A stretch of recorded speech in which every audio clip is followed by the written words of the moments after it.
প্রিয় মহোদয়, আজকে আমি কথা বলতে চাচ্ছি ক্রাউড অন সংক্রান্ত কিছু নেগেটিভ কোশ্চেন নিয়ে। আমাদের নেগেটিভ কোশ্চেনের একেবারে খুবই কমন প্রশ্ন হলো, ক্রাউড অন কোম্পানি কতদিন চলবে? সত্যি কথা, এই প্রশ্ন সবার মনের ভেতরে আছে, কেউ করে কেউ করে না। আমরা জানি এই কমন কোশ্চেনের অবশ্যই একটা উত্তর থাকা দরকার, এবং যারা নতুন আছেন, যারা পুরাতন আছেন, সবারই জানার বিষয়। এই ব্যাপারে আজকে আমি খোলামেলা আপনাদের সামনে আলোচনা করতে চাই। তাহলে শুরু করা যাক। কতদিন চলবে এই কোম্পানি? কতদিন চলবে এই কোম্পানি? চলবে কতদিন? কোম্পানি বন্ধ হবে কবে? বিভিন্ন প্রশ্ন, একই প্রশ্ন বিভিন্ন মাত্রায় যুক্ত হয়ে আমাদের কাছে আসে। দেখুন, আমি খুব সংক্ষেপে 3টি উত্তর এখানে হাজির করেছি। প্রথম কথা, পৃথিবীতে সব কিছুরই একটা শেষ থাকে, থাকতেই পারে, তাতে কী আছে? আজকে আমি বেঁচে আছি, 100 বছর পরে আমরা থাকবো না। এই কোম্পানিটা 1000 বছর থাকার কোনো প্রয়োজন নাই। যদি কোম্পানি 1000 বছর পরে বন্ধ হয়, তাতে আপনার আমার কিচ্ছু যায় আসে না। ক্লিয়ার কথা। এরপর আসেন, তা সুনির্দিষ্ট করে বলা যায় না। কবে বন্ধ হবে এটা বলা যায় না। কেন বলা যায় না? কারণ আমি কোম্পানির মালিকও না। কোম্পানির মালিক হলেও আমি বলতে পারতাম না, আপনিও বলতে পারবেন না। কারণ কোন জিনিসটা কবে বন্ধ হবে? টাইটানিক ধ্বংস হয়েছে, কে জানতো এভাবে ধ্বংস হবে? ইত্যাদি। তাই সুনির্দিষ্ট করে বলা যায় না। এটা একটা মিস্ট্রি, একটা রহস্য। তবে রহস্যটা রহস্যের জায়গায় থাকুক, তবে আমরা তার পরবর্তী আলোচনাটুকু দেখব। তবে কিছু লক্ষণ দেখে কোনো জিনিসের আয়ুষ্কাল বোঝা যায়। এটাই ঠিক। আচ্ছা, তাহলে আমরা আসুন একটু অ্যানালাইসিস করি, একটু দেখে নেওয়ার চেষ্টা করি যে এই কোম্পানিটার লক্ষণ দেখে আয়ুষ্কাল বোঝা যায়, এর আয়ুষ্কাল কতদিন হতে পারে বা কিছু। Very good.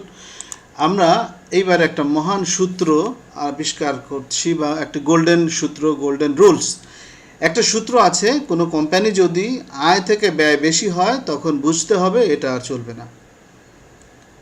খুবই একটা সিম্পল রুল। যেমন আদমজি পাটকল বন্ধ হয়ে গেছে, যেমন আরও অনেক কিছু এরকম বন্ধ হয়ে গেছে। সরকার প্রণোদনা দিচ্ছে, অনেক পাটকল বন্ধ হয়ে গেছে। খুলনার নিউজ প্রিন্ট মিল বন্ধ হয়ে গেছে। কেন? কারণ এই সিস্টেমগুলো থেকে ইনকামের চাইতে লস বেশি। কোনো কোনো সময় এই প্রতিষ্ঠানগুলোকে বাঁচিয়ে রাখার জন্য সরকার বিভিন্ন সময়ে লস দিয়েছে অবশ্যই, অথবা চেষ্টা করেছে বাঁচিয়ে রাখার। তো যে সমস্ত কোম্পানি সরকারি প্রণোদনা পায় না, এরকম কোনো কোম্পানি অবশ্যই এরকম একটা লস প্রজেক্টকে বছরের পর বছর বা মাসের পর মাস চালাবে না। খুবই সত্য কথা। আমরা এই কোম্পানিটার ব্যাপারে যদি দেখি, এখানে কোম্পানির আয় আছে ভালোই, কিন্তু ব্যয় নেই। সে আবার কেমন কথা? অবশ্যই সবার ব্যয় থাকে। থাকে তো। আয় আছে কিন্তু ব্যয় নেই। ভালোই আয় আছে কিন্তু ব্যয় নেই। ব্যয় বলতে কি বোঝায়? ব্যয় বলতে অনেক কিছু বোঝায়। এখানে ব্যয় বলতে কিছু তার মেনটেনেন্স কস্ট, কিছু অফিস, কিছু স্টাফের খরচ বরচ এগুলো দেওয়া লাগে, সেই খরচ তো অবশ্যই আছে। কিন্তু যে পরিমাণ টাকা আয় হয় সেই তুলনায় অত বেশি ব্যয় নেই। আমরা আর একটু পরের স্লাইডে যেয়ে দেখি আসলে ঘটনা কী। এবারে আরেকটা কোশ্চেন, পাল্টা কোশ্চেন। তাহলে যে টাকা তারা জনগণকে দিচ্ছে তা কী ধরনের? আমরা অনেকে শুনছি যে কোম্পানি এত এত টাকা দিচ্ছে, তাহলে কিভাবে কি হচ্ছে? এই ব্যাপারে আমি একটু পরিষ্কার করে বলতে চাই যে কোম্পানি মানুষকে কি কি ধরনের টাকা দিচ্ছে বা কি, একটু দেখুন। শিক্ষা প্যাকেজ বিক্রয়ের মূল্য নেতাদের দেওয়ার পরও তাদের থাকছে, মানে কোম্পানির থাকছে, যা অফেরতযোগ্য নেট লাভ। দেখুন, একটা শিক্ষা প্যাকেজ, আমাদের এখানে 4টে শিক্ষা প্যাকেজ আছে: 99 ইউরো, 299 ইউরো, 799 ইউরো এবং 2499 ইউরো। আমরা একটা হিসাব ধরছি, 99 ইউরোর একটি প্যাকেজ থেকে 90 ইউরো বন্টন করা হয়।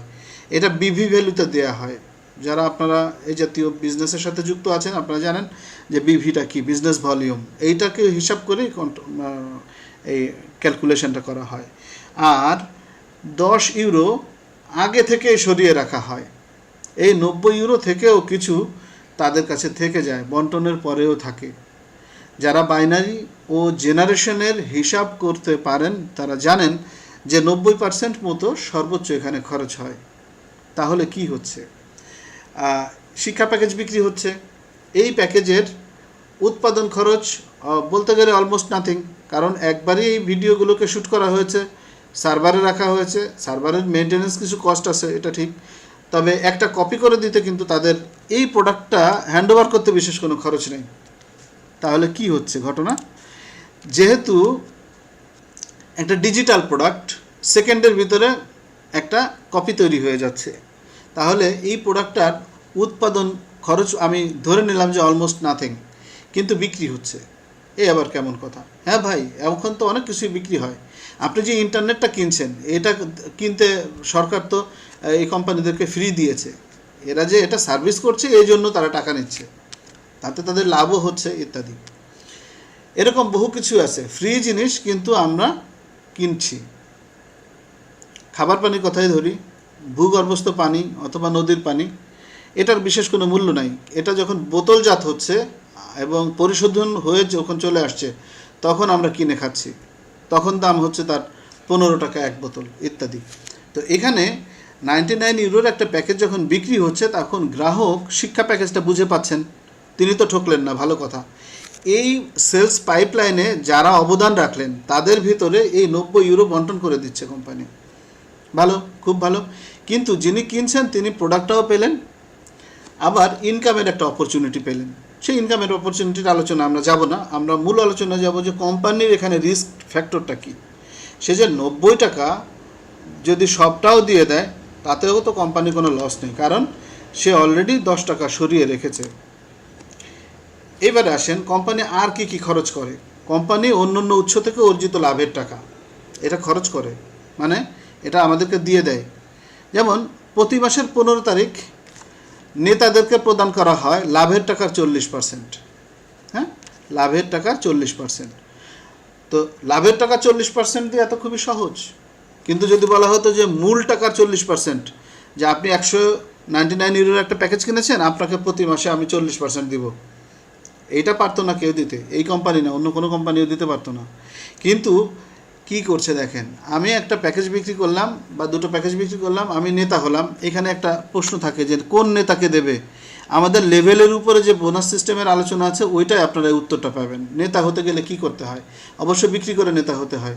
তো নেতাদেরকে প্রদান করা হয় লাভের টাকা 40%। কোনো চাপ নেই, কোনো টেনশন নেই। লাভ যদি এক্স টাকা হয়, তাহলে তারা পাবেন এক্সের 40%। লাভ যদি হয় 1000 এক্স, তবেও তারা পাবেন তার 40%। লাভ যদি না হয়, তবে শূন্যের 40%। এটা তো আপনিও দিতে পারবেন, এটা দেওয়া তো কোনো ব্যাপার না। কারণ যদি লাভ হয় আপনি দিবেন, লাভ না হলে দিবেন না। কোম্পানির যত প্রোডাক্ট আসছে এবং আরও আসবে, এখন অলরেডি অনেকগুলো প্রোডাক্ট আসছে, মিগ স্টার পাইপলাইনে আছে, অ্যাফিলগো থেকে অলরেডি লাভ আসা শুরু হয়েছে, লাইফ ট্রেন্ড ওপেন করেছে, ইত্যাদি ইত্যাদি। এগুলো থেকে যে লাভের টাকা আসবে, তার 40% টাকা এই লিডারদেরকে প্রতি মাসে 15 তারিখে দিবে। এই টাকা থেকে কেউ কেউ 17-18 লাখ টাকা, 24 লাখ টাকা পর্যন্ত আমরা পেতে দেখেছি। আর ছোটো নেতারা $1-2, $1-2 পর্যন্ত পেয়েছে, কোনো ব্যাপার না। পরবর্তী 3 মাস পর পর লাভের টাকা 40% ভাগ করে দেওয়া হয় সব সদস্যকে। এইটা কিন্তু আরেকটা ব্যাপার, যে আপনি একটা প্যাকেজ কিনে আপনি মার্কেটিং করলেন না, ওই প্যাকেজটার সাথে আপনি ক্রাউড অন রিওয়ার্ড পাচ্ছেন। ওই ক্রাউড অন রিওয়ার্ড, আচ্ছা, এটা বলা হচ্ছে এই বন্টন প্রক্রিয়া সহজীকরণ ও কাজে উদ্বুদ্ধ করতে কোম্পানি একটি একক নিয়ে এসেছে, তার নাম C1 রিওয়ার্ড, মানে ক্রাউড অন রিওয়ার্ড। এখানেও লাভের টাকার ভাগ দেয়া কোনো ব্যাপার না। আপনার ক্রাউড অন রিওয়ার্ড 1000 হোক, আরেকজনের 1 লক্ষ হোক, ডাজ নট ম্যাটার, কোম্পানির লাভের 40% টাকাই তাদেরকে দেয়া হবে। এখন যার কাছে ক্রাউড অন রিওয়ার্ড বেশি আছে সে বেশি পাবে, যার কম আছে সে কম পাবে, কিন্তু দেয়া হচ্ছে তো তার লাভের 40%। এটা দেয়া তো কোনো ব্যাপার না। আসেন পরবর্তী প্রশ্ন, তাহলে C1 রিওয়ার্ডের দাম তাহলে 2 ইউরো হয় কিভাবে? এটা কিন্তু একটা দারুণ কোশ্চেন, কারণ আমি এ পর্যন্ত ক্রাউড অনের মার্কেটিং করতে যে এই জায়গাটায় দেখেছি মানুষ ঠিকঠাক মতন বোঝে নাই। মানুষ আসলে এটা যে যার মতন করে মার্কেটিং করেছে, এবং ইংরেজিতে কোম্পানিটা ইউরোপিয়ান কোম্পানি হওয়ার জন্য বাংলা এটার সঠিক তর্জমা বলতে গেলে তেমন কোনো নেতার করে নেই, আমরা করছি। আশা করি আমাদের এই ভিডিও দেখার পরে আপনার ধারণাটাও আমূল পরিবর্তন হবে। আসলে এই জিনিসটা অমূল্য, মানে ক্রাউড অন রিওয়ার্ডের এটা অমূল্য সম্পদ, অমূল্য। কোম্পানি এখনকার মেম্বারদেরকে ফ্রিতে দিচ্ছে প্রতি সপ্তাহে। আসলে সত্যি এটা আমরা পাচ্ছি হলো স্ট্রিমলাইন বোনাস হিসাবে। সেটার জন্য আলাদা ভিডিও আছে আমাদের, দেখে নেবেন। আয়ের টাকার 30%-এর বিনিময়ে 2 ইউরো দাম ধরেও স্বয়ংক্রিয় ক্রয়ের মাধ্যমে দিচ্ছে। অর্থাৎ উদাহরণস্বরূপ আমি যদি একটা প্যাকেজ সেলস করে 10 টাকা 100 টাকা ইনকাম করি, কোম্পানি সেখান থেকে 30 টাকার ক্রাউড অন রিওয়ার্ড আমাকে কিনে দিচ্ছে। ভাই নাও, ওই যে নাও 15 পিস, 15 পিসের দাম 2 ইউরো করে, 30 ইউরো নাও। এইভাবে এইখানে আমরা কিন্তু টাকা দিয়ে কিনতেছি, আর এইখানে কিন্তু ফ্রি দিচ্ছে। আবার শিক্ষা প্যাকেজের সাথেও ফ্রি দেওয়া হচ্ছে। মানে মূলত আপনি কিনতেছেন শিক্ষা প্যাকেজ, তাই আমি বলবো এটা মূল্যহীন অথবা অমূল্য। একটা হলো মূল্যহীন, যার কোনো মূল্য নাই, আর অমূল্য মানে অনেক মূল্য, মানে কত মূল্য তার শেষ নেই। ওকে, আমরা যাচ্ছি তার পরের স্লাইডে।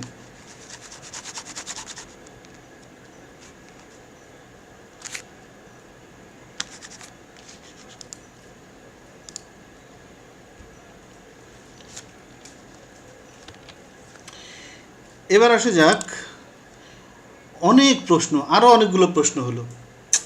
আচ্ছা, তাহলে আমি এটা দিয়ে কি করব? এই ক্রাউড অন রিওয়ার্ড দিয়ে আমি কি করব? এগুলো বিক্রি করব কার কাছে? এত টাকা ফেরত দিতে কোম্পানি পারবে না, তাই বন্ধ হবে। আপনাকে আমাকে অমুককে তমুককে 2 ইউরো করে দাম ধরিয়ে দিয়ে দিচ্ছে ফ্রির জিনিসটা, এটা সে কীভাবে কিনবে? তো আমাদের কোম্পানি আসলে ক্রাউড অন কিনবে না জীবনে কোনো দিনও। C1 রিওয়ার্ডের এর দর নয়, হস্তান্তর মূল্য। এটা 2 ইউরো, এটা হলো হস্তান্তর মূল্য, এক্সচেঞ্জ ভ্যালু, ইংরেজিতে বলে এক্সচেঞ্জ ভ্যালু। কিন্তু জীবনে কোনো দিন কোনো এক্সচেঞ্জ হাউস কোনো কিছু কেনে না। ধরুন কেউ সরকারি খাস জমি বরাদ্দ পেয়েছেন বিনামূল্যে, তবে কি তা মূল্যহীন? না, তিনি চাইলে এটা হস্তান্তর বা বিক্রি করতে পারবেন। এই জমি কি আবার সরকার টাকা দিয়ে কিনে নেবে? না, সরকার তার থেকে জমি কিনে নিবে না, বরং অন্য কোনো নাগরিক তা কিনতে চাইবে যদি বিক্রি করতে চায়। তখন দাম দর নির্ধারিত হয়ে জনাব ক তার জমি জনাব খয়ের কাছে হস্তান্তর করবেন। সরকারি রেজিস্ট্রি অফিসে ফিস দিয়ে তারা লেখাপড়া করে নেবেন। সরকার যাকে যা দিয়েছে তা ফ্রি দিয়ে দিছে, এখন একজন কিনবে একজন বেচবে। ওকে, এখানেও সেরকম, কোম্পানি একটা রিওয়ার্ডও টাকা দিয়ে কিনবে না, একটি রিওয়ার্ডও টাকা দিয়ে কিনবে না, বরং অন্য মেম্বাররা কিনে নেবে। তাই 1 টাকাও খরচ করা লাগবে না কোম্পানির। তাহলে ঘটনা কি? কেন কিনবে অন্যজন? এটা একটা প্রশ্ন। ধরুন একজন একটি বাড়ি কিনেছে, মাস গেলে সেখানে ভাড়া পাওয়া যায়। যতদিন পর্যন্ত তিনি তার এই ভাড়ায় সন্তুষ্ট আছেন ততদিন পর্যন্ত তিনি মালিক থাকছেন। কিছুদিন পর দেখা গেল যে তিনি অন্য একটা বাড়ি কিনবেন, এই বাড়িটা তখন বিক্রি করে দিবেন। ভালো কথা, দিক। ওই বাড়িটা কিন্তু মূল্যহীন নয়, ওটা মূল্যবান। অন্য একজন কিনে নেবে ওই বাড়ি, তখন কি হবে? ওই ভাড়ার টাকা কিন্তু বন্ধ হবে না। আগে মিস্টার কয়ের কাছে ছিল, সে ভাড়া পেত, এখন মিস্টার খয়ের কাছে গেছে, মিস্টার খ ভাড়া পাবে। আমাদের এই ক্রাউড অন রিওয়ার্ডটাও একটা সোনার ডিম পাড়া হাঁস, যে কিনবে তার কাছে এসে মূল্যবান। অর্থাৎ আপনার হয়তো বিক্রি করে দিতে মনে চাচ্ছে যে আমি এখানে একটা এডুকেশন প্যাকেজ কিনেছিলাম ইত্যাদি ইত্যাদি, তারপরে কাজ করেছি, অনেক টাকা আমার এখানে ক্রাউড অন রিওয়ার্ড হয়েছে, আমি হস্তান্তর করে দেই, আর অন্যজন আমি আমার এই টাকা দিয়ে আমি একটা বাড়ি কিনি অথবা জমি কিনি। ওকে, কিনবেন। অন্য একজন কিনবে কি, সে দেখতেছে আমার অলস মুদ্রা, অলস তহবিল পড়ে আছে, আমি কিছু ক্রাউড অন রিওয়ার্ড কিনে নেই, 3 মাস পর পর আমার লাভের টাকা আসবে। এখন প্রশ্ন হলো কত টাকা লাভ হবে ইত্যাদি ইত্যাদি। ওই যে আগের হিসাব, কোম্পানির লাভের 40%। এখন কোম্পানির লাভের 40% আপনি 1 টাকাও পেতে পারেন, 10 টাকাও পেতে পারেন, 1000 টাকাও পেতে পারেন। কোম্পানির প্রোডাক্ট যত বাড়বে লাভ তত বাড়বে, এবং ক্রাউড অন রিওয়ার্ডের এগেনস্টে আপনি লাভের টাকাও বেশি পাবেন। এটা কোনো সুদে মহাজনকে টাকা দিচ্ছেন না যে আপনি সুদ খাবেন, না, নাথিং। তাহলে এই কারণে এই জিনিসটা এখন শুরু হলো, স্টার্টিং দাম হলো 2 ইউরো করে, দিন যাবে এটার দাম বাড়বে। এখন কেন আরেকজন কিনবে? ওই কারণে যে এটা দিন দিন এটার এগেনস্টে আপনার উন্নতি হবে। পরবর্তী প্রশ্ন, কোম্পানি বন্ধ হবার অন্য একটা প্রশ্ন, মালিক ইচ্ছা করে বন্ধ করে দিলে? তা তো ঠিকই, মালিক যদি ইচ্ছা করে বন্ধ করে দেয়, বন্ধ হবে। এইবার আপনাকে আমি একটা প্রশ্ন করি, আপনার যদি একটা দোকান থাকে আর আপনার তাতে লাভ হয়, আপনি কি তা বন্ধ করবেন? না। তাহলে এই মালিক কেন বন্ধ করবে? এখানে তো তার লাভ হচ্ছে, সে কেন বন্ধ করবে? এরপর আসেন, টাকা নিয়ে যদি ভেগে যায়, এটাও আর একটা গুরুত্বপূর্ণ প্রশ্ন। আসলে দেখেন, ইনভেস্টমেন্ট বলতে যা আমরা দেখেছি বা শুনেছি বা বুঝেছি, ইতিপূর্বে অনেক কোম্পানি এসেছে, তারা বলছে যে তোমরা 1 বস্তা টাকা নিয়ে আসো, আমি তোমাকে 6 বস্তা দিয়ে দিচ্ছি। এই 1 বস্তা নিয়ে এসে মানুষ 6 বস্তা নেওয়ার লোভে এসেছে। কেউ কেউ 1 বস্তা নিয়ে এসে 6 বস্তা নিয়ে গেছে, এটা সত্য, কিন্তু ম্যাক্সিমাম মানুষই ওই 1 বস্তাও ফেরত পায়নি। এইভাবেই কিন্তু মূলত টাকা নিয়ে ভেগে গেছে। আমাদের কোম্পানি ম্যাক্সিমাম টাকাই দিয়ে দিচ্ছে। এখানে আমরা যেটুকু লিখেছি পড়ছি, শুনুন। এখানে কোম্পানি বড় মাপের কোনো টাকা জমা করছে না, সদস্যদের থেকে প্রাপ্ত টাকা সিংহভাগ চলে যায় কমিশন প্রদান করতে। আর কেউ চাইলে কোটি কোটি টাকা এখানে দিতেও পারবে না। একজন গ্রাহক সর্বোচ্চ 2,499 ইউরোর শিক্ষা প্যাকেজ কিনতে পারবে। KYC মানে নো ইউর কাস্টমার, এর জন্য সব ধরনের পাইরেসি বন্ধ। আপনি চাইলেই 1 কোটি টাকার প্যাকেজ কিনতে পারবেন না। কারণ কি, যে আপনি টাইটেনিয়াম প্যাকেজ কিনতেই থাকলেন, আপনি টাকা বের করতে পারবেন না। কোম্পানি বলবে KYC অ্যাপ্রুভ করো, তারপরে টাকা নাও। আর আপনার মামাতো ভাই, খালাতো ভাই, বাবা মা, ভাই বোন, হয়তো ধরলাম ফ্যামিলির 10 জন, 20 জন, 50 জনের আপনি KYC অ্যাপ্রুভ করাতে পারবেন, কিন্তু কোটি কোটি টাকার KYC অ্যাপ্রুভ করাতে পারবেন না। তাহলে কোম্পানির কাছে বিগ অ্যামাউন্টের কোনো টাকা অ্যাকচুয়ালি ঢুকছে না। কোম্পানির মূল ফোকাসটা হলো তার বিজনেসের দিকে। আপনার আমার টাকা নিয়ে কিন্তু সে সুদে খাটাচ্ছে না, অথবা সুদে খাটানোর জন্য টাকা আপনার কাছ থেকে নিচ্ছে না। তাই টাকা নিয়ে ভেগে যাওয়ার কোনো প্রশ্নই আসছে না। কোন ধরনের বিজনেস তাহলে এটা? এটা আসলে একটা দারুণ ধরনের বিজনেস। এটা বোঝার জন্য এই প্রশ্নটা করার জন্য আপনাকে ধন্যবাদ। এখানে আমি যেটা লিখেছি সেটা দেখুন। এটা একটি নতুন ধরনের ব্যবসা। আপনারা জানেন ইউটিউব ভিডিও থেকে অনেক আয় হয়। ইউটিউবের ভিডিও, আপনারা এখন যে ভিডিওটা দেখছেন, এখনও আমার চ্যানেলে আমরা মনিটাইজেশন স্টার্ট করিনি, তো এই কারণে আয় হয় না। তবে অনেকেরই ইউটিউব ভিডিওতে আপনারা দেখবেন আয় হয়। কিভাবে আয় হয়? তারা বিজ্ঞাপন থেকে। যত সাবস্ক্রাইবার তত টাকা। জানেন তো বিষয়টা? এটা গোপন কথা, তবে সবাই জানে। যত বেশি সাবস্ক্রাইবার তত টাকা। এই কারণে যে কোনো ভিডিও দেখলেই আপনি দেখতে পাবেন যে এটার ভিডিও নির্মাতা বলছে যে ভাই, আপনি যদি পছন্দ হয় একটু লাইক করবেন, কমেন্ট করবেন, শেয়ার করবেন এবং সাবস্ক্রাইব করতে ভুলবেন না। এবং শুধু তাই না, একটা বেল বাটন আছে, ওটাও ক্লিক করে দিন। এমনি কি আর বলে টাকা পায়, তাই তো? এই টাকা কে দেয়? গুগল। সে পায় কোথায়? বিজ্ঞাপন থেকে তারা পায়, তাও বুঝলাম। এখন গুগল এই একটি ওয়েবসাইট থেকে অনেক টাকা আয় করে। আপনি জানেন যে বিজ্ঞাপনদাতা সংস্থা যদি যে টাকা দেয়, তার 45% টাকা গুগল নিজেই রেখে দেয়। আর বাকি টাকা এই যারা ভিডিও বানায় তাদেরকে দেয়। প্রশ্ন হলো, সে এটা বন্ধ করবে কেন? যদি আপনি নিজেও গুগলের মালিক হতেন, তাহলে কি এই ওয়েবসাইট বন্ধ করতেন? না। আপনি যদি অনেক সাবস্ক্রাইবার পান, টাকা পান, তবে আপনিই বা কেন বন্ধ করবেন? আপনি যদি একটা ইউটিউব চ্যানেলের মালিক হন, আপনার যদি লক্ষ লক্ষ সাবস্ক্রাইবার থাকে, তাহলে আপনি কেন বন্ধ করবেন? না, বন্ধ করবেন না, কারণ আপনি এখানে মাস গেলে টাকা পাচ্ছেন। একটা ভিডিও বানিয়ে যদি আপনি টাকা পান, আপনি কেন বন্ধ করবেন? কেউই বন্ধ করবে না। এটা এই ধরনেরই ব্যবসা। যত বেশি সাবস্ক্রাইবার তত বেশি ইনকাম। আমাদের কোম্পানিরও তাই। এইবারে আর এক প্রশ্ন, এইবার তো বন্ধ না হয়ে যায় কই? সরকার যদি বন্ধ করে, এটা একটা স্বীকৃত মার্কেটিং পদ্ধতি। কারণ কি, আপনি একটা প্রোডাক্ট বিক্রি করছেন, তার থেকে কমিশন দিচ্ছেন। এটা কোনো সুদের সিস্টেম না, সুদ দেওয়ার কোনো সিস্টেম নাই। এটা মার্কেটিং পদ্ধতি। অনলাইনে বিক্রি হচ্ছে কিছু প্রোডাক্ট, তাহলে বন্ধ করার তো কোনো কারণ নেই। আরও বরং সরকার আমাদেরকে বাহবা দিবে। দেখুন, ফ্রিল্যান্সিংয়ের জন্য সব দেশের সরকার উৎসাহিত করছে, বাংলাদেশের সরকারও করছে। বেকার জনগণের উপকার হচ্ছে। আপনি আমি ভিডিও দেখছি কেন? ইনকাম করার জন্য। তারা আয় করে স্বাবলম্বী হচ্ছে। হ্যাঁ, হচ্ছে তো। এই প্যান্ডামিকের সময়, এই লকডাউনের সময় সরকার সবাইকে খাদ্য দিতে পারবে না, এটা কেউ পারে না। যার যার রাস্তা শেষে দেখছে। এটাই নামই তো ফ্রিল্যান্সিং। তাই এটা বন্ধ করার কোনো যৌক্তিক কারণ নাই। তারপরেও যদি কোনো দেশের সরকার বন্ধ করতে পারে, কিন্তু পৃথিবীতে 200-রও বেশি দেশে আমাদের এই বিজনেসটা চলছে। এক দেশে বন্ধ হবে, আপনার অন্য দেশে বিজনেস হবে, সমস্যা তো নেই। তবে অন্তত আমাদের দেশে সরকার বন্ধ করবে না, কারণ আমরা অভাবী সংসারের মানুষ, আমাদের অনেক টাকার দরকার। আমাদের সরকার প্রত্যেককে চাকরি বাকরি দিতে পারছে না। তাই একটা আন্তর্জাতিক প্ল্যাটফর্ম থেকে ফ্রিল্যান্সিং ইনকাম, এখনও পর্যন্ত এটা ট্যাক্স ফ্রি 2023 সাল পর্যন্ত। আমাদের দেশের মাননীয় প্রধানমন্ত্রীকে ধন্যবাদ এত সুযোগটা করে দেওয়ার জন্য। তাহলে এবার কি কথা, আসেন কাজ করি। কাজ করি মানে ক্রাউডন থেকে ইনকাম করি। কোনো কনফিউশন নেই কোম্পানির ব্যাপারে।